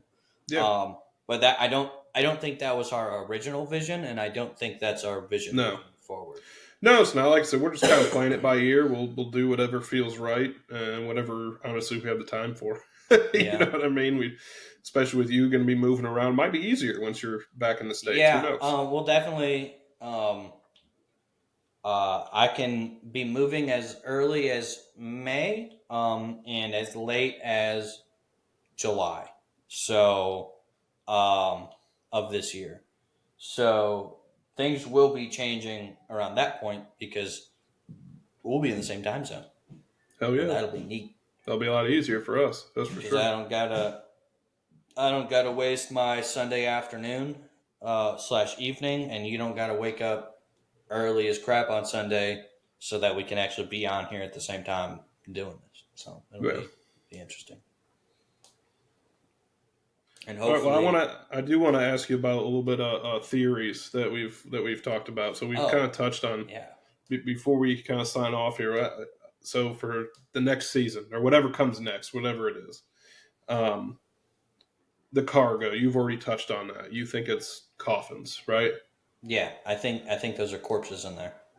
Okay. Ancestor corpses. Personally, and you're probably right. They look like coffins. Um, I think it's some kind of material. I think it's some kind of crystals or something. And the only It reason I could be say kyber that, crystals, but I yeah, don't know why Thrawn, well, who doesn't really hold Jedi or Sith in a high regard, I don't know why he, other than like for money, would hoard kyber I don't think crystals. they're kyber crystals. I don't know what I think they actually are, but I think it's some kind of material. That's the only reason. So, and the reason I say that is because there was a scene. I think it was actually in this episode I think it was this episode or the episode prior where they are one of the stormtroopers are pushing this coffin that's like kind of like hovering past Yeah. Thrawn. It was just in a quick scene, and the I just called it a coffin, so whatever. Maybe it is a Hmm. coffin, but it's basically it looked like it was like vibrating and like giving off some kind of like radiance or something. Which That's probably just from it hovering. it could be. Maybe I just Yeah. saw it wrong, but when I saw that, I thought like it's some kind of I don't know some kind of material. But I mean, a I coffin probably mean, makes more it sense. if it's material, it's probably whatever that gold stuff is that he used to patch up the stormtrooper armor and his ship. Could be Um, that. could be that. Obviously, whatever that material is, has done wonders on their armor because it's able to deflect lightsabers. Yeah. So it could be that to make, or just armor in general that he's made to help beef up the Empire troopers. But yeah, so it could be armor, it could be a material, whether that's that gold stuff or something else. Um, but whatever it is, I just hope it's something Worth it. important. Yeah. Uh, Yeah. I'm very worried that it's gonna be like just like random shit to like, I don't know, like guns or something stupid. Like it needs to be something significant because he spent a lot of time and effort to make sure every single one of them things was on his ship Yeah. and ready to go. Well, and if they are coffins, I mean, what if they are like remains of those Jedi or whatever, or like the other one? What's the dark ones? The Sith ones, or whatever the hell we call them. Sith. Oh, is that okay? Whatever, like those ancient ones, not like what we Yeah, think so of typically. the ancient Jedi were a singular sect of people that could force the sense. Sense the Force the force. sense. Wow. Force the sense. Yes. Real creepy. No, that they're like these ancient people that could sense the force. They didn't have lightsabers. Um, lightsabers were a Sith invention, actually. So basically, it was like a tribe of and dudettes that spent all their time meditating and theorizing and feeling the flow of the force. And eventually, some of them like were giving into their emotions, which was not seen as a bad thing to the Jedi. But it created turmoil within that group of people. Now they did split. I don't remember what like the two factions were called. It was still the Jedi and then these other dudes.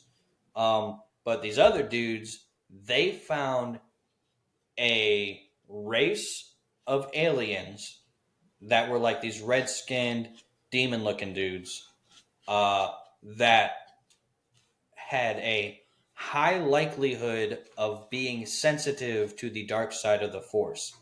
And this race of aliens was called the Sith. Like, that's just what that race is called. Like, they are Sith. Like, we're humans, Geonosians are Geonosians, Dathmerians are Dathmerians. These guys were Sith. I forget what planet they're called is, or what planet they're from is called, but they're from like the unknown reaches of space. And so this group of Jedi that were more in tune with their emotions, when they found the Sith, they learned from them and sort of like idolized them and named themselves after them. And then because like the Jedi were more peaceful, they didn't have a need for weapons.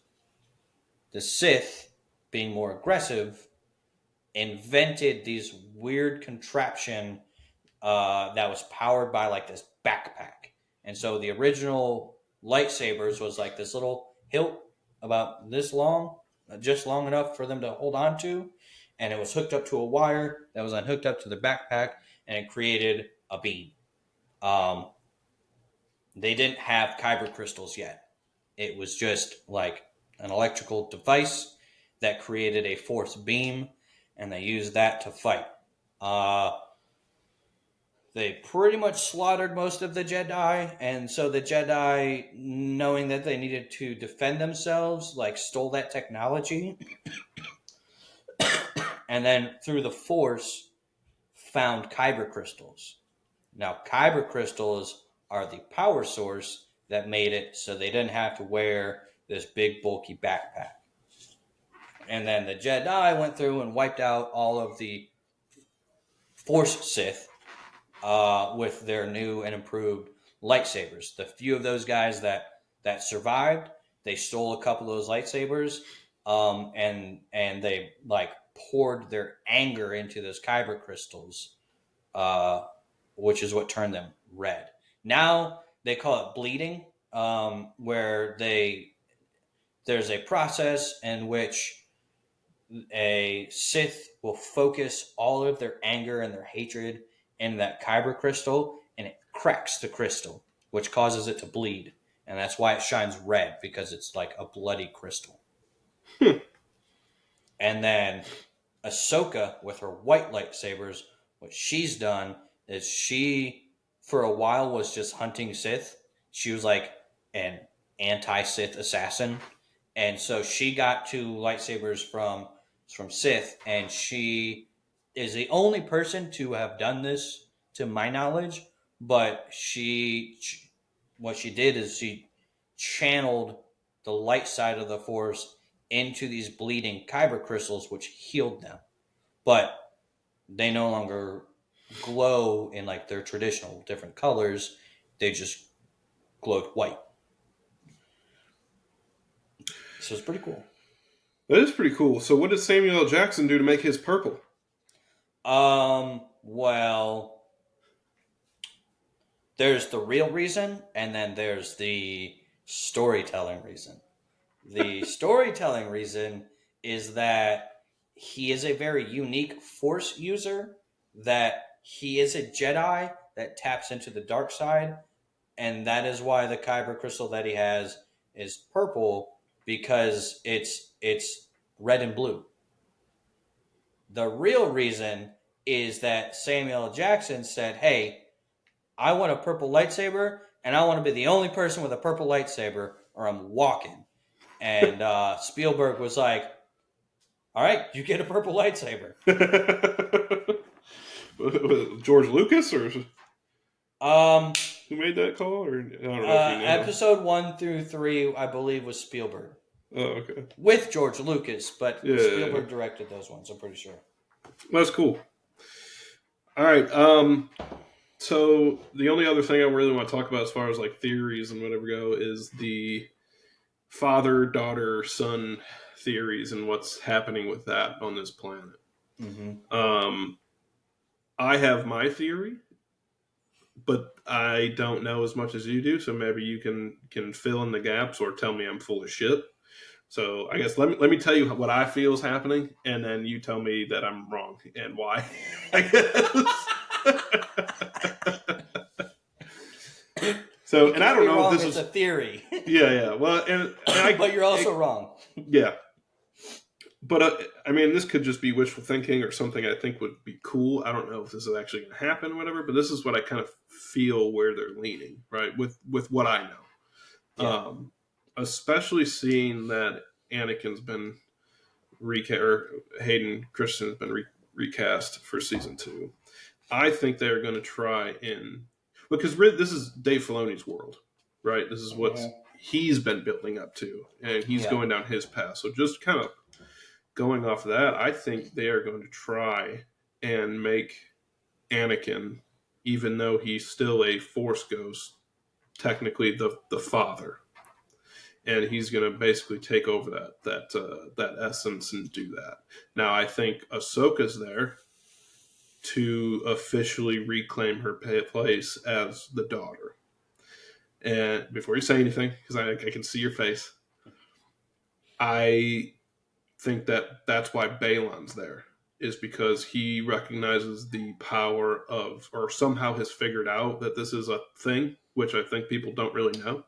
But I think he is trying to gain the power of the sun.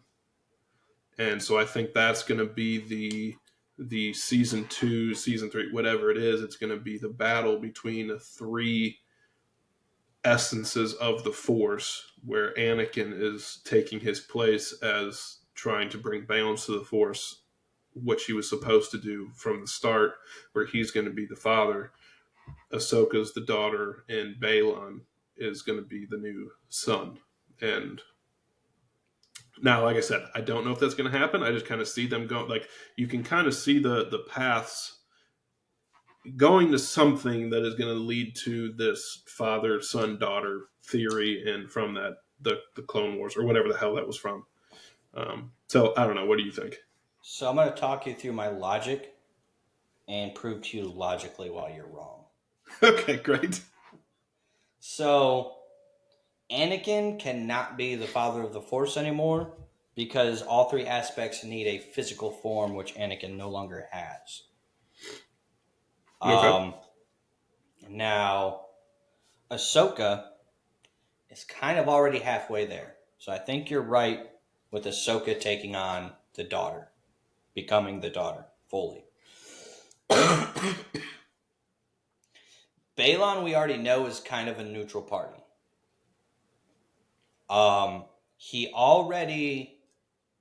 He dislikes the Sith, and he dislikes the Jedi for both for the errors on both sides. We know he uses the dark side of the Force, but he doesn't agree to the Sith teachings. And he uses the light side of the Force, even though he doesn't agree with the Jedi teachings.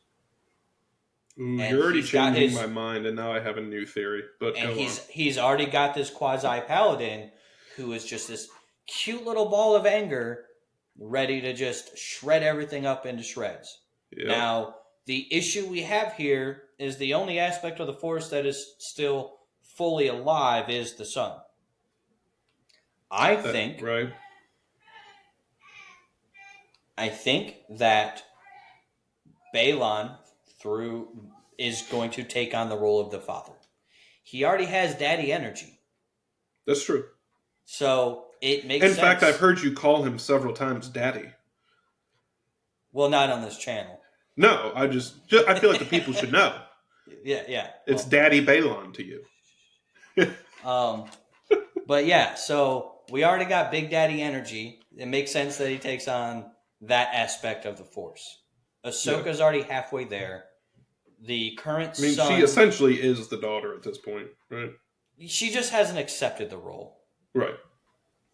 And the role was never really presented to her, but she's super strong in the Force.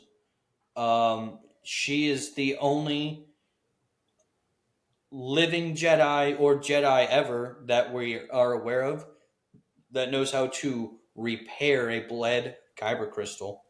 Yeah. So she's kind of and she's outside of the traditional Jedi code.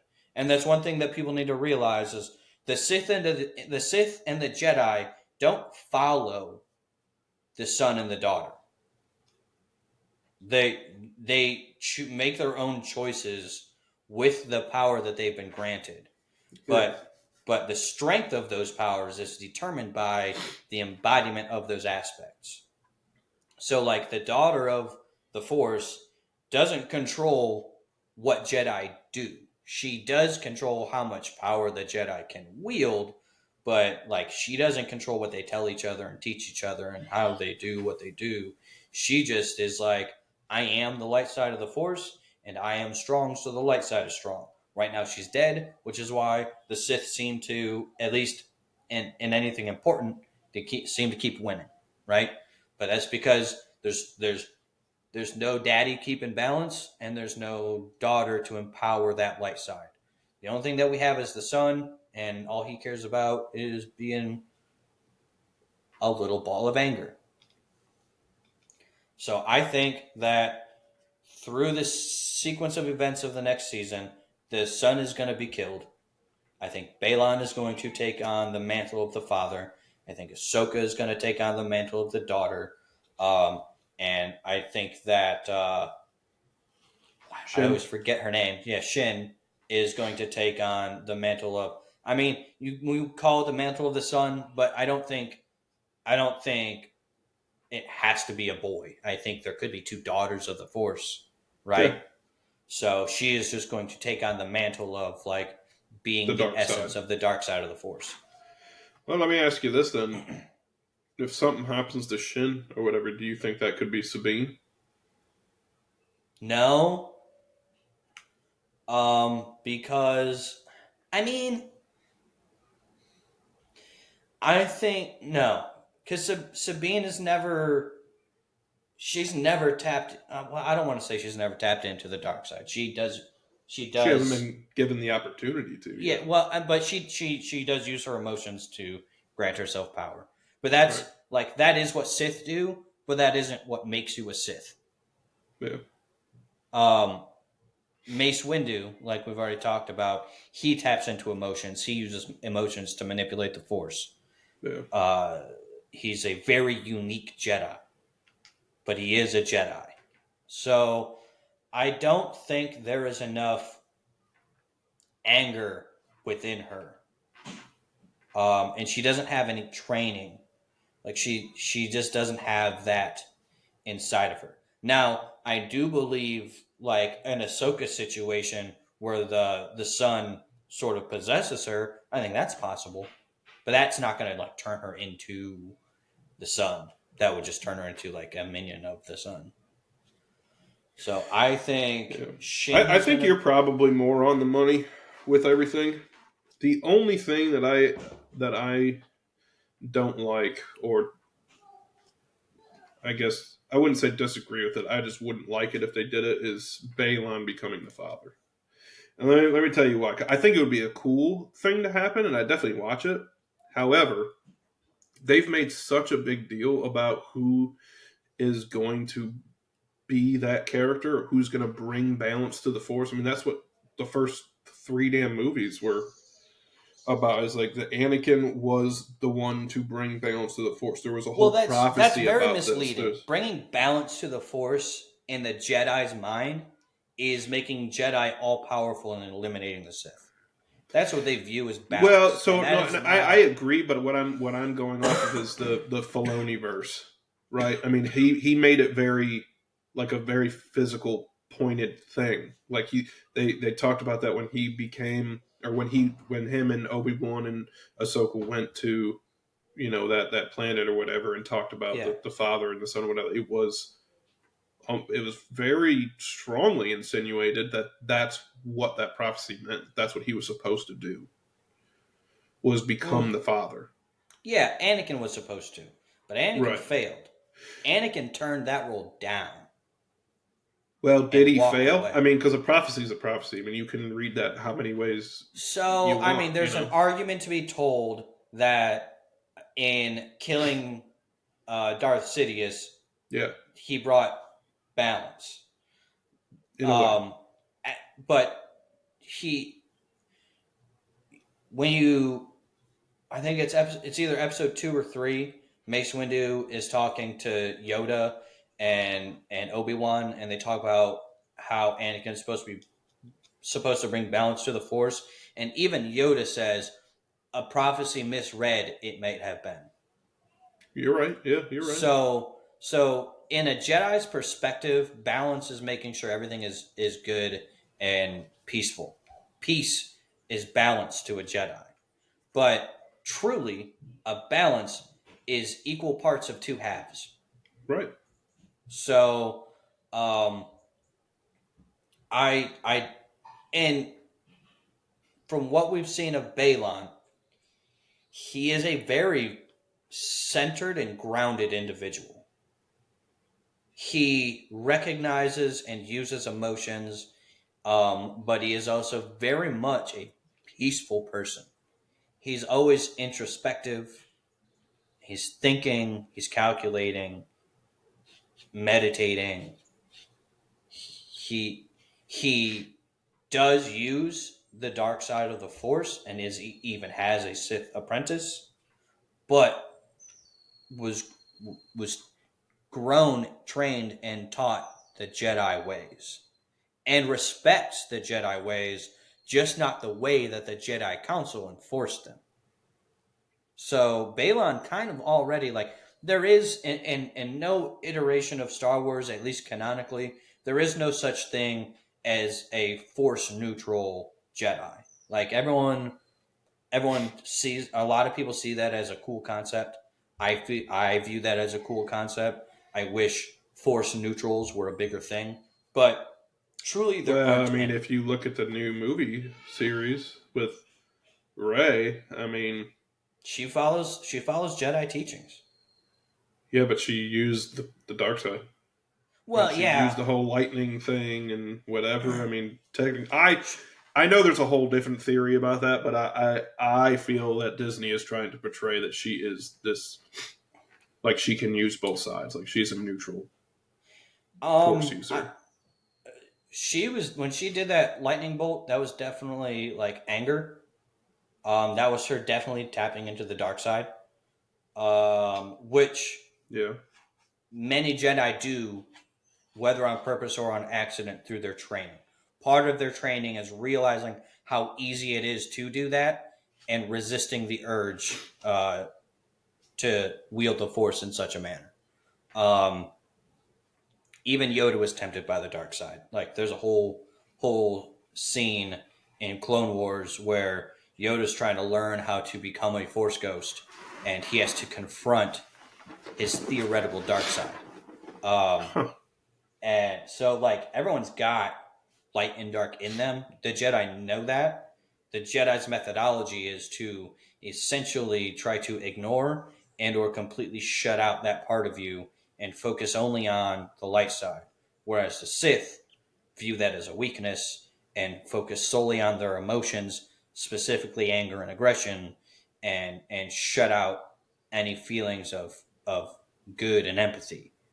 Um, Balon doesn't agree with any of that rigmarole.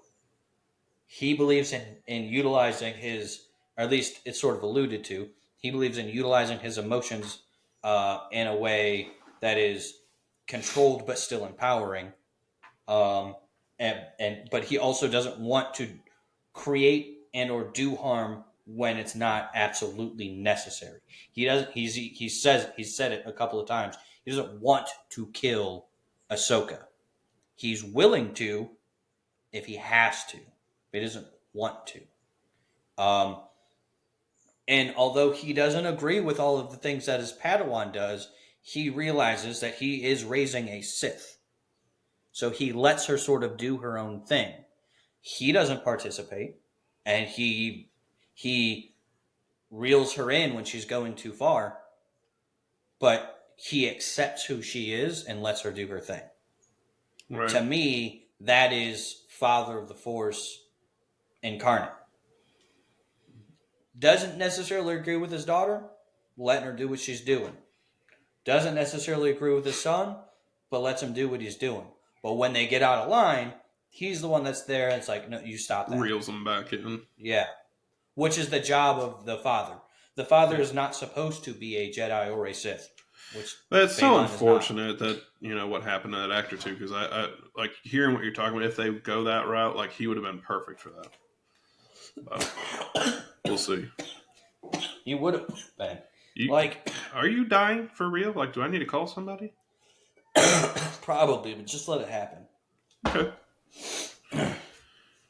No, yeah, I think it would be really cool to watch Balin take on the mantle of the father. I think it makes sense with what they've set up. Yeah. And I think he just he exudes that sort of energy. He exudes daddy energy, Yeah, I hear it. All right, man. Well, I think that's it for this episode, this series, our recap and I think review this series. has been our longest episode. Yeah, Like about 2 2 hours. Yeah, it's been good. I've Yeah. enjoyed doing it. I'm excited it's nice for getting the back next into season. the swing of it. It is, yeah. And again, I think it's more my fault than anything. So we apologize for the big gap in between and not putting stuff out. Life gets in the way. That's kind of Yeah, I don't think the it was your point. fault at all. Life happens. We're not going to go into it. It's no one's business, but you had some shit to deal with, Yeah, It is yeah, what it that's is. true. And then we're both kind of busy once that stuff was mostly dealt with. Yep, it is what it is. Mm-hmm. But I appreciate anybody who stuck with us this far. So again, for 3 p.m., this is Jake. And I'm Shane. Reach out on Facebook, YouTube, all 3pn or Pixels, Plots, and Parenting. Our email is pixelsplotsandparenting at gmail.com. And hopefully we'll be back out with new episodes of our first episode of our actual podcast that we want to start, talking about, all things nerdy bullshit, books, movies, TV show, whatever, and just what's going on in life and navigating that. So I'm excited You did get for that. started with Stormlight, right? I did. I started it. Yeah, I am super excited. I was talking to definitely. Lauren about it all morning. She's like, "How did you get all that information out of like the first chapter that you read?" I'm like, it kicks off like with a bang. It's a meaty chapter. Yeah, it just goes and goes, and it's crazy. So it's good. It's good. I'm really excited about it. So I'm sure we'll talk about that. It'll be fun, and hopefully we have another buddy who may be joining us. We don't know. It may just be me and Shane. It may be me, Shane, and our other buddy. Everyone's got stuff going on in their life. They just had a new baby, so he's busy and work. But that's kind of the point, right? Pixels, plots, and parenting, and navigating all of this. And trying also we not to we piss off our can't always wives. be here. Yeah, we're trying not to piss off our wives and doing this too much as well. So, I think me you and my know, wife have finally come to an understanding, so we we plan around our needs. yeah. All righty. Well, thank you guys. Yeah, y'all have a good one. All right. Bye.